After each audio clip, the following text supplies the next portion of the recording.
book is Pride and Prejudice by Jane Austen. It's a classic love story with timeless characters. The language is eloquent but accessible. The two lead characters, Elizabeth Bennet and Mr. Darcy, are beloved characters. She is the second of 5 daughters, and they are not a working class family, but they're not aristocracy either, and they're subject to old property laws, which means that even though they do have property, it is not going to any of the females and any of the daughters. And so the only way that they can keep up their lifestyle is to marry for money. So it's kind of a classic dilemma. Do you marry for money or do you marry for love? And right at the beginning of the book, Elizabeth Bennet says she would so much like to marry for love. And then she meets Mr. Darcy. And Elizabeth is different from other characters in the book and other characters of the time in that she speaks her mind.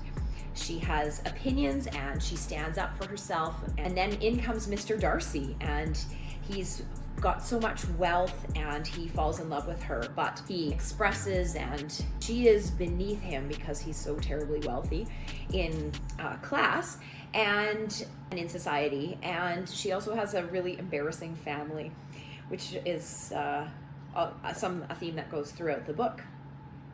So he proposes and expecting that she'll say yes, but she doesn't. And where the characters grow and change from that point is just such a good read. So Mr. Darcy is sitting with Elizabeth. In vain I have struggled. It will not do. My feelings will not be repressed. You must allow me to tell you how ardently I admire and love you, says Mr. Darcy. As he said this, she could easily see he had no doubt of a favorable answer. He spoke of apprehension and anxiety, but his countenance expressed real security. Such a circumstance could only exasperate further, and when he ceased, the color rose into her cheeks, and she said, "In such cases as this, it is, I believe, the established mode to express a sense of obligation for the sentiments avowed, however unequally they may be returned. It is natural that obligation should be felt, and if I could feel gratitude, I would now thank you, but I cannot. I have never desired your good opinion, and you certainly bestowed it most unwillingly. I am sorry to have occasioned pain to anyone. It has been most unconsciously done, however, and I hope will be of short duration. The feelings which you tell me have long prevented the acknowledgement of your regard can have little difficulty in overcoming it after this explanation." Mr. Darcy, who was leaning against the mantelpiece with his eyes fixed on her face, seemed to catch her words with no less resentment than surprise. His complexion became pale with anger, and the disturbance of his mind was visible in every feature. He was struggling for the appearance of composure, and would not open his lips till he believed himself to have attained it. The pause was, to Elizabeth's feelings, dreadful. At length, in a voice of forced calmness, he said, "And this is all the reply which I am to have the honor of expecting. I might, perhaps, wish to be informed why, with so little endeavor at civility, I am thus rejected, but it is of small importance." "I might as well inquire," replied she, "why, with so evident a design of offending and insulting me, you chose to tell me that you like me against your will, against your reason, and even against your character. Was this not some excuse for incivility if I was uncivil?" I'll just leave it there. It's a great love story. When you're looking for something a little more gory, Pride and Prejudice and zombies is a great read, great movie, love it. If you're looking for, once you've read the books, the feature film, Pride and Prejudice, with Keira Knightley and Matthew McFadden, excellent, but the best one to watch is the old A&E Pride and Prejudice, the miniseries with Colin Firth and Jennifer L. The language is almost the same as the book, follows the book exactly, and it's absolutely worth the watch. So, Pride and Prejudice, you gotta watch it, you gotta read it. Late. Oh, hi, I didn't see you there. I'm Miss Perlov, and I'm here to talk about the book that I think everybody should read. It's a classic. It's an oldie, but it's a goodie. And I feel like it really, really rocked my world in terms of dystopian fiction when I read it in high school, when I had to read it in high school, and really, really enjoyed it. It is 1984 by George Orwell.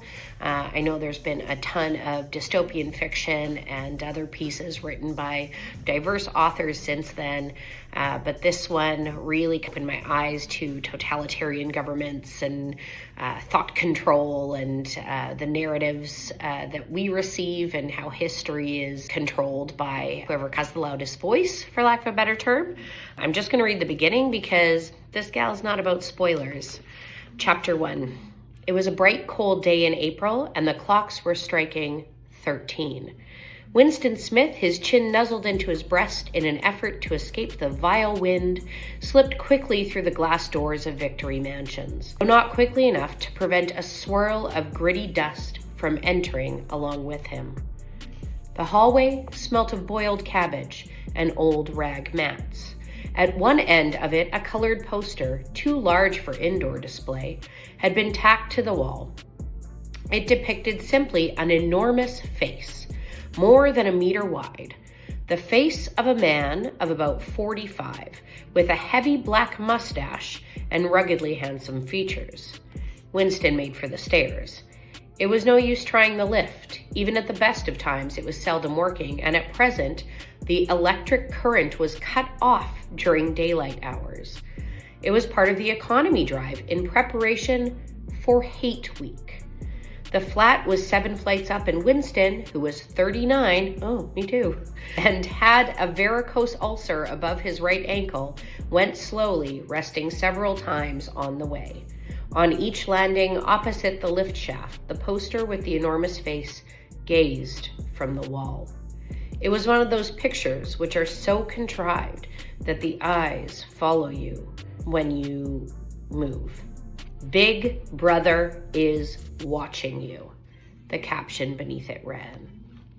Inside the flat, a fruity voice was reading out a list of figures which had something to do with the production of pig iron. The voice came from an oblong, great word, metal plaque, like a dulled mirror, which formed part of the surface on the right-hand wall. Winston turned a switch, and the voice sank, somewhat, though the words were still distinguishable. The instrument, the telescreen it was called, could be dimmed, but there was no way of shutting it off completely. He moved over to the window. A smallish, frail figure, a meagerness of his body merely emphasized by the blue overalls which were the uniform of the party. His hair was very fair, his face naturally sanguine, his skin roughened by coarse soap and blunt razor blades, and the cold of the winter that had just ended. Outside, even through the shut window pane, the world looked cold. Down in the street, little eddies of wind were whirling dust and torn paper into spirals, and though the sun was shining and the sky a harsh blue, there seemed to be no color in anything, except the posters that were plastered everywhere. The black, mustachioed face gazed down from every commanding corner. There was one on the house front immediately opposite. Big Brother is watching you, the caption said. While the dark eyes looked deep into Winston's own, down at street level another poster, torn at one corner, flapped fitfully in the wind, alternately covering and uncovering the single word, Ingsoc, I-N-G-S-O-C. In the far distance, a helicopter skimmed down between the roofs, hovered for an instant like a blue bottle, and darted away again with a curving flight. It was the police patrol, snooping into people's windows. The patrols did not matter, however. Only the thought police mattered.